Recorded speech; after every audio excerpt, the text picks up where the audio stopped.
57% of employees leave their jobs because of their manager, not because of the company, not because of the pay, but because of their manager.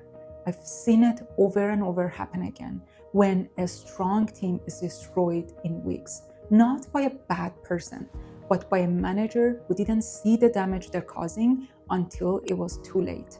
Today, I want to talk to you about 7 biggest mistakes in leadership and rank them from bad to absolutely career-ending.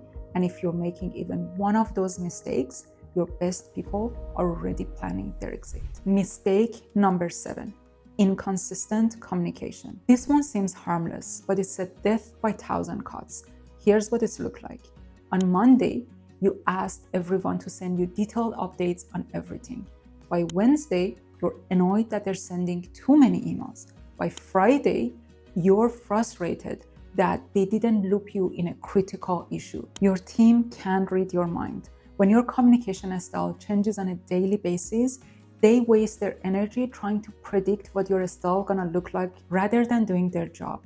And they become anxious, they become uncertain, and eventually they become resentful. Set one communication rhythm and stick to it for at least 30 days. Weekly one-on-ones, do them every single week. Daily updates, make it a non-negotiable.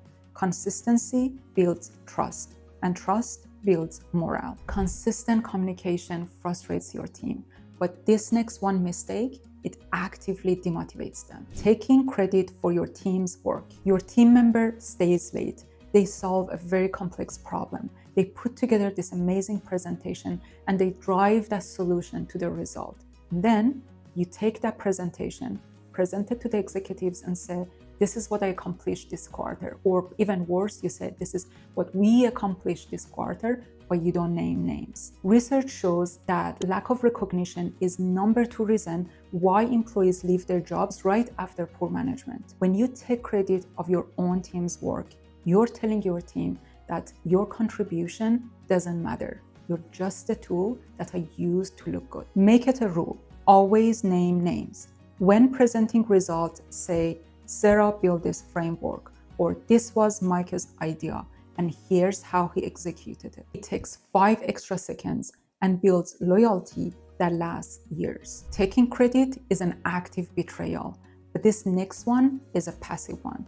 And the passive ones are even more dangerous because it feels like you're being nice, when in reality, you're being coward. Avoiding difficult conversations. You have a team member who's an underperformer, who misses deadline, they have a sloppy work, but you don't say anything to them. You keep thinking, well, I don't want to demotivate them.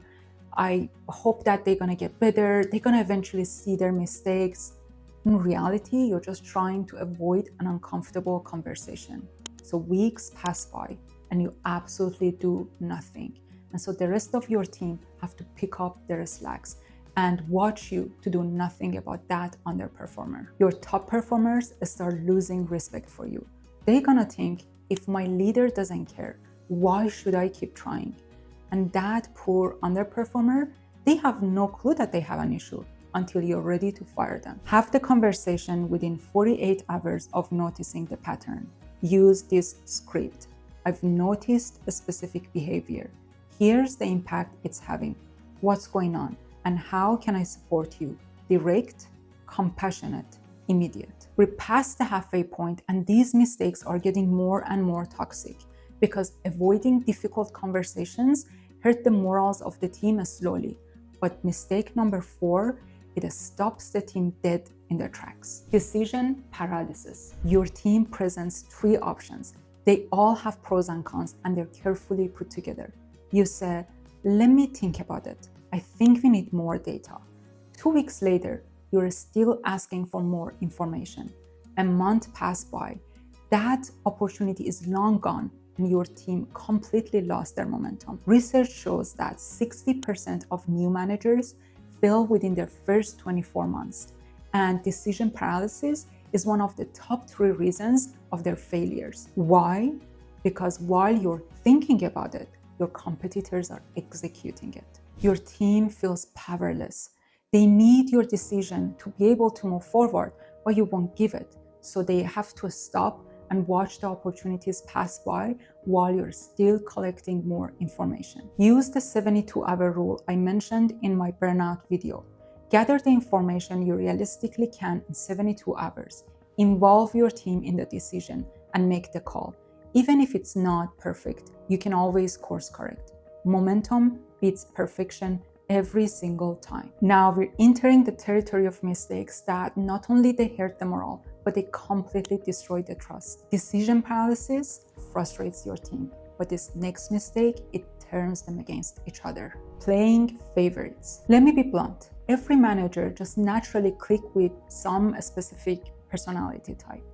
But when you let that preference to interfere and show up in how you assign projects, how you give feedback, and how you distribute opportunities, you just created a toxic culture. Sarah gets all the high visibility projects while Mike gets the grunt work, even though they're at the same level. You laugh at Tom's jokes while you cut off Lisa when she speaks. You approve some people's vacation without asking any question, while you ask others to check the team's calendar first. Research shows that perceived favoritism is one of the fastest ways to destroy psychological safety.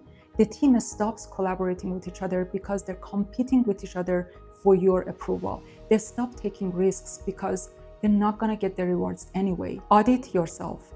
Track who you're giving opportunities to, who speaks most in your meetings, who gets your time and attention. If you see patterns, actively redistribute. Give the high visibility project to someone who hasn't had one. Ask the quieter team members for their input first. Make your fairness visible and intentional. Ooh, we're down to the last two mistakes. And these mistakes are not just hurting the morale of the team, they make the best people in your team to run for the exit.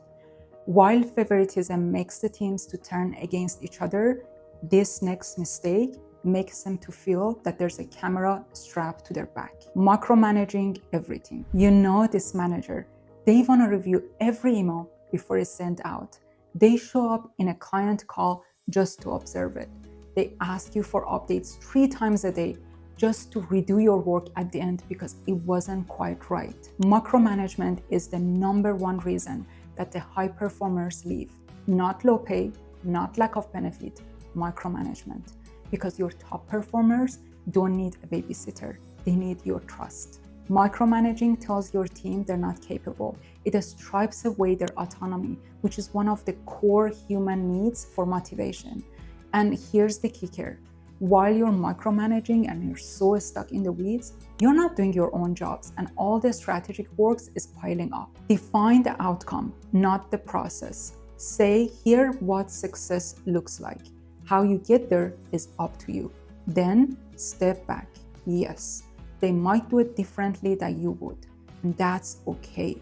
Different doesn't mean wrong. We've covered 6 mistakes that range from frustrating to toxic, but this last one is the one that I see most often, and it does most damage, and it's one of the hardest for managers to recognize in themselves.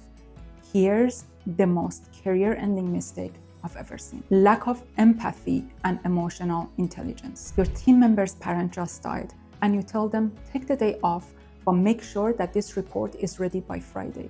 Somebody tells you that they're overwhelmed and you tell them that, well, you just need to prioritize better. Your team is burning out and you tell them, this is just how it is in this industry. Research shows that people don't leave their jobs. They leave their managers. And specifically, they leave the managers who make them feel like replaceable resources, not valued human beings. When you lead without empathy, your team shows up physically, but they check out mentally. They stop sharing ideas. They stop caring about the mission. And all they do is watching the clock and count down to the weekend. The quick fix, this one is actually not a quick fix because learning empathy and emotional intelligence is a skill. It's not a switch to flip. But if you're actually interested in learning more about emotional intelligence, watch my next video when I go through the 5 pillars of emotional intelligence and how to apply them in real-world situations. If you like this video, please consider subscribing and let me know in the comments what's the worst mistake you've seen in the managers.